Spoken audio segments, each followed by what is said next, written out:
je me suis demandé quelle était la manière dont nous, les hommes et les femmes, avions de nous reconnaître.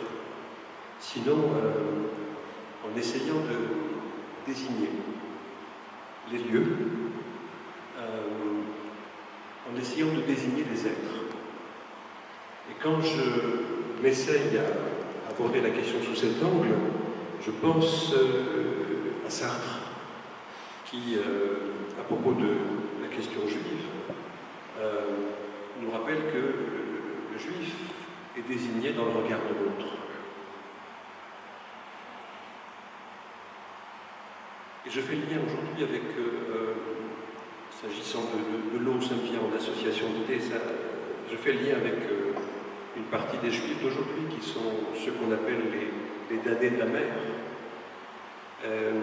Je fais ce lien entre le travail de Michel et puis la réalité qui nous rattrape, qui nous précède et qui nous ramène aussi à notre position de modestie, souvent incapable de prévoir les événements, d'être dans une position d'éclaireur, mais le plus souvent obligé de faire des constats dramatiques, des comptabilités morbides. Et là, en l'occurrence, quand je parlais de désigner des lieux, désigner des êtres, on prend la mesure aujourd'hui que les morts en Méditerranée, je fais le lien avec ton travail, Michel, et le tien, Marie-Thérèse, ces damnés de la mer, ils figurent pour moi dans les tableaux de Michel.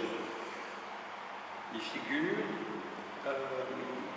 en doigts de gants, c'est-à-dire qu'on ne les voit pas, mais qu'en fait, pour moi, ils sont convoqués dans ce travail. Ils sont à la place des échelles. Ils sont à la place des, je ne sais pas si on peut dire, des robinetteries, de la structure qui habite les tableaux de Michel et constitue, par le biais de ces échelles et de ces structures, ce qui pourrait être pour moi le fil de l'histoire des hommes. Je fais le lien, alors c'est tout à fait subjectif, je fais le lien entre les cieux et la terre dans le travail de Michel, avec cette mise en relation que l'eau, que le milieu aqueux offre dans le travail, et je fais ce lien entre les ponts, la mer, et au fond notre devoir d'hospitalité, ou notre posture de rejet. Et s'agissant aujourd'hui des damnés de la mer incarnés par les Syriens récemment, mais ça fait des années que les damnés de la mer sont incarnés par d'autres nationalités auxquelles on a été bien indifférents jusque-là. Mais s'agissant des Syriens qui tout d'un coup, parce qu'ils sont Syriens, peut-être chrétiens, nous touchent particulièrement, il y aurait un mouvement de solidarité plus fort qui se mettrait à l'œuvre pour qu'on les accueille. Avec ce paradoxe, c'est que la plupart de ces gens-là ne veulent pas venir chez nous. Nous sommes prêts à les accueillir pour une fois, c'est peut-être la première fois que la France revendique un devoir d'hospitalité, de l'incarner, et pour une fois qu'on fait signe, ceux qu'on désigne comme étant les Juifs d'aujourd'hui, comment les Syriens se représentent-ils leur identité? C'est nous qui les appelons des migrants, des demandeurs d'asile, mais comment eux, sur leur chemin de croix, se représentent-ils leur mouvement et comment s'appellent-ils? Ça, je laisse la question en suspens pour l'instant. Mais à partir du moment où on veut les accueillir, eux ne sont pas disposés à nous rejoindre. Il y a la question de l'entre-deux qui est à redéfinir, que le travail de Michel et de Marie-Thérèse appelle en permanence à mes yeux. Cette question de l'entre-deux, de quelle manière on le construit dans la société que nous construisons ensemble. Cet entre-deux, est-ce que c'est un pont avec la possibilité de le franchir, de traverser des deux côtés, de manière inconditionnelle, ou est-ce que le flux humain est conditionné par la position sociale, par le pouvoir, par le rapport à l'histoire, par la raison du plus fort.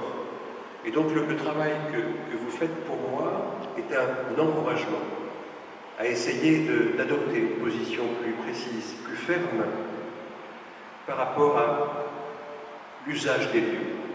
Et au fond, c'est sûrement ce que Michel a fait quand il a eu à prendre les décisions de donner sens. Donner sens, donner naissance peut-être, donner essence à certains lieux. Et je pense alors à ce lieu où nous sommes, qui pour moi n'est pas seulement le lieu de la culture d'aujourd'hui, mais qui a été un temps le lieu de la démocratie allemande. Le lieu de la démocratie allemande, avant que d'être en miroir avec le palais universitaire, avec le totalitarisme allemand. C'est très intéressant. En même temps, la démocratie dans les années 1880 jusqu'en 1918, et en miroir, 1941, l'université nazie qui naît de l'autre côté de cet axe rectiligne.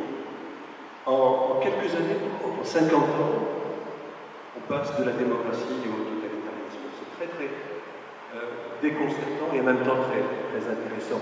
Donc ce lieu, pour moi, c'est cette place de la République avec l'œuvre qui figure en hommage aux intellectuels allemands, et puis cette spirale qui est peut-être sur le lieu où les Juifs ont été brûlés en 1349, puisque la place de la République est un cimetière juif, incarné dans mon travail par le chapeau du juif du Moyen-Âge, avec cette référence au maire de l'époque, dont tout le monde se souvient du nom, Fabienne Keller. J'ai trompé, c'est une blague. C'est Peter Schwarber, c'était une blague. Le nom du maire de l'époque, 1349, Peter Schwarber, qui va tenter de s'opposer au massacre des Juifs, en vain, et qui va mourir en exil à Benfeld.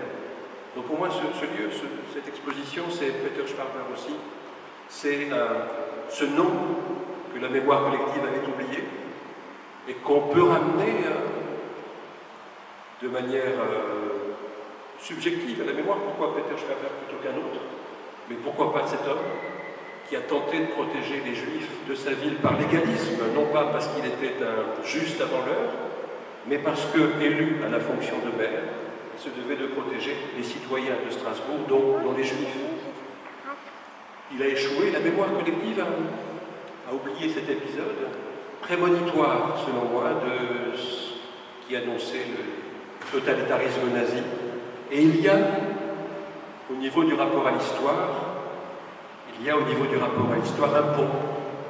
Alors, est-ce que sous ce pont coule le flot de l'eau de notre mémoire, ou coulent les mécanismes qui nous poussent à oublier? Je ne sais pas comment s'inscrit la mémoire. Je ne sais pas si la mémoire repose sur des molécules aqueuses, sans doute.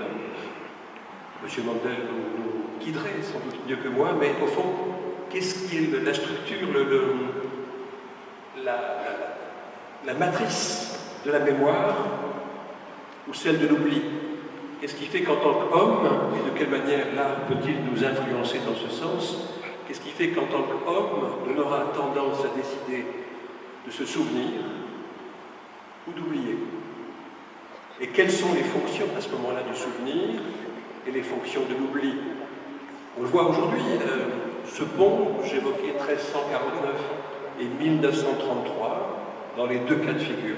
Dans les deux cas de figure, la culture la plus accomplie, la culture allemande, met à l'œuvre le massacre d'une communauté. C'est peut-être, c'est intéressant, c'est une grande responsabilité pour les artistes, c'est peut-être quand la culture est à son apogée que ceux qui la soutiennent s'autorisent à stigmatiser. En tout cas en Europe, en Occident, on a deux exemples emblématiques 1349 et 1933, où à chaque fois, c'est la culture la plus accomplie qui met à l'œuvre la systématisation de la mise à mort. Et pour moi, c'est aussi un avertissement, c'est aussi une indication et un signe à la vigilance. Je pensais à cette place de la République si chargée. Pour moi, elle est très vivante, cette place de la République. Elle est en lien avec l'œuvre des artistes, puisque Michel expose ici, puisque tu as travaillé sur la mise en lumière de l'urbanisme de cette ville pour rendre la ville vivante, pour rendre la ville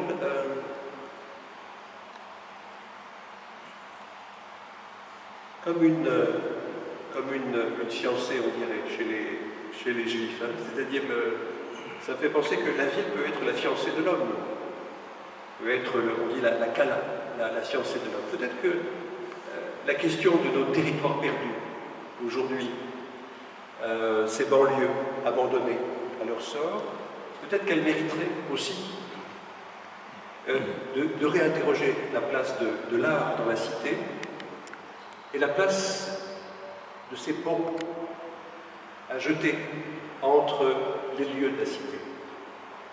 La place de la République, c'est ce monument aux morts, en miroir le monument aux vivants, que tu as participé à poser du côté de la spirale, ce monument aux morts qui est vivant si on peut poser un appareil critique sur lui. Il est créé en 1936, ce monument aux morts, il est créé pour appeler à la paix. 36, et la guerre arrive en 38-39. C'est très étonnant. Alors aujourd'hui, il est présenté comme étant l'incarnation de la volonté de paix, alors qu'il a préfiguré la Deuxième Guerre au niveau chronologique. Et même si cette mère éplorée tient ses deux fils nus, sans qu'on distingue bien leur nationalité, est-ce qu'ils sont allemands, est-ce qu'ils sont français, on ne sait pas, on ne veut pas savoir, mais malgré tout, les effets de la pulsion de mort, à mon sens, et c'est la question de la fonction de l'art, est-ce que l'art peut aider les spectateurs à faire la paix, ou est-ce que l'art participe à entretenir les nationalismes et la guerre? Est-ce que l'art a une nationalité? Ou est-ce que l'art a une fonction universaliste? Est-ce qu'on peut se reconnaître les uns et les autres dans le rapport qu'on instaure à l'art? Ou est-ce que l'art va cliver? C'est aussi une question qui se pose à moi. Et ce monument aux morts, c'est l'aspiration à la paix. Et le 11 novembre, le 8 mai, le 14 juillet, il y a 30-40 porte-drapeaux qui viennent revendiquer une posture nationaliste